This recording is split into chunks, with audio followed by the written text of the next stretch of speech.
Hi friends, ఈరోజు video వచ్చేసి cut work బ్లౌజ్కి ఈజీగా థ్రెడ్ పైపింగ్ ఎలా వేయాలో చూపిస్తున్నాను. చూడండి, ఈ హ్యాండ్స్ కట్ వర్క్ అనమాట. కట్ వర్క్ డిజైన్కి థ్రెడ్ పైపింగ్ చేశాను. చాలా నీట్గా పర్ఫెక్ట్గా వచ్చాయన్నమాట. ఇవి వచ్చేసి హ్యాండ్కి నేను క్యాన్వాస్ అయితే స్టిచ్చింగ్ చేసి పెట్టాను. అంటే వీడియో తీయాలనుకోలేదు. ఇంకా అంటే అర్జెంటుగా కుడుతూ ఉంటాను కదా, అప్పటికప్పుడు వీడియో తీయాలనుకోలేదు. చూడండి, క్యాన్వాస్ అయితే స్టిచ్చింగ్ చేసి రెడీగా పెట్టాను. ఇప్పుడు గోల్డ్ కలర్ క్లాత్ కూడా 1 ఇంచ్ తీసుకుని ఇలా ఒక వైపు ఫోల్డింగ్ చేసి కుట్టి పెట్టాను అనమాట. ఇప్పుడు థ్రెడ్ కుట్టుకోవాలి దీనికి. మనకు పాదం ఒకవేళ మీకు సింగిల్ పాదం పెట్టి కుట్టే అలవాటు ఉంటే కనుక సింగిల్ పాదమే పెట్టుకొని కుట్టండి. నాకైతే ఇలా నార్మల్ పాదంతోనే స్టిచ్చింగ్ చేయడం అలవాటు థ్రెడ్ పైపింగ్ని, అందుకని ఇలా స్టిచ్చింగ్ చేస్తున్నాను.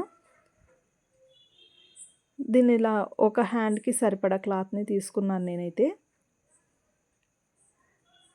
థ్రెడ్ ఇలా కుట్టిన తర్వాత మనము ఈ క్యాన్వాస్ కుట్టిన హ్యాండ్కి జాయింట్ చేసుకోవాలి. అది ఎలాగనేది ఈ వీడియో చూస్తే కనుక మీకు కరెక్ట్గా థ్రెడ్ పైపింగ్ చేయడం వచ్చేస్తుంది. చాలామంది అంటుంటారనమాట, కట్ వర్క్కి మనం థ్రెడ్ పైపింగ్ ఎలా చేయాలి రాదు అని.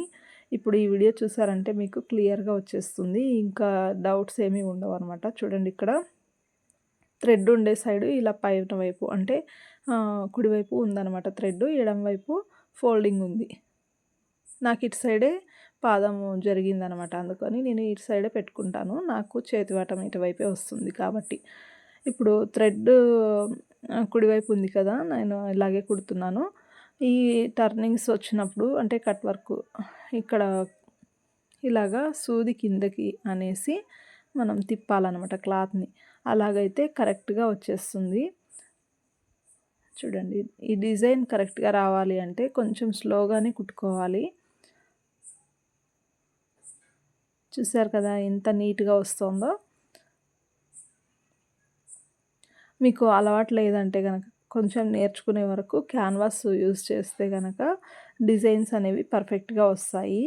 నార్మల్గా కుట్టడానికి వెళ్తే కరెక్ట్గా రావదు. అందుకని మీకు చెప్తున్నాను. ఈ క్లాత్ వచ్చేసి స్మూత్ క్లాత్, అందుకని నేను క్యాన్వాస్ అయితే వాడుతున్నాను. లేకపోతే క్యాన్వాస్ అవసరం లేకుండా నేను నీట్గా థ్రెడ్ పైపింగ్ కట్ వర్క్ కూడా చేసి స్టిచ్చింగ్ చేసేస్తాను.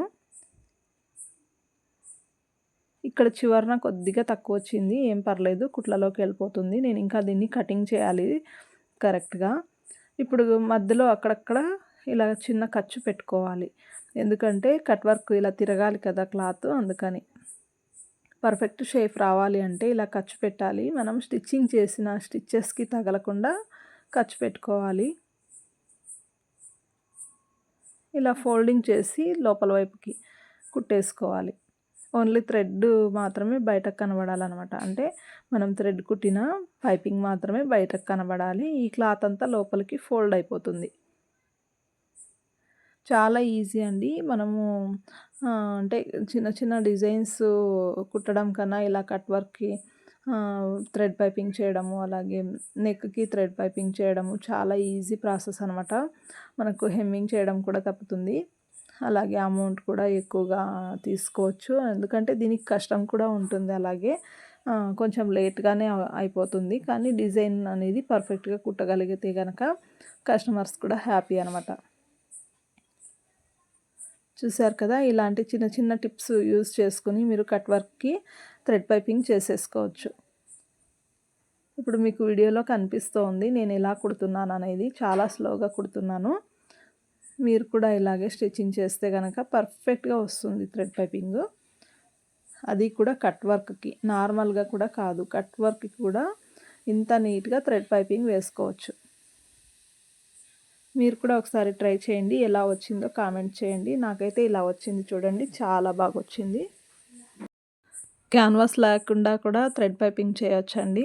కాకపోతే ఇలాంటి స్మూత్ క్లాత్కి క్యాన్వాస్ లేకుండా కుట్టామంటే పైపింగ్ అనేది అంటే కట్ వర్క్ అనేది పర్ఫెక్ట్గా రాదేమో. ఒకసారి మీరు అంటే కొత్తగా నేర్చుకునే వాళ్ళకైతే పర్ఫెక్ట్గా రావాలి అంటే క్యాన్వాస్ తప్పకుండా యూజ్ చేయండి.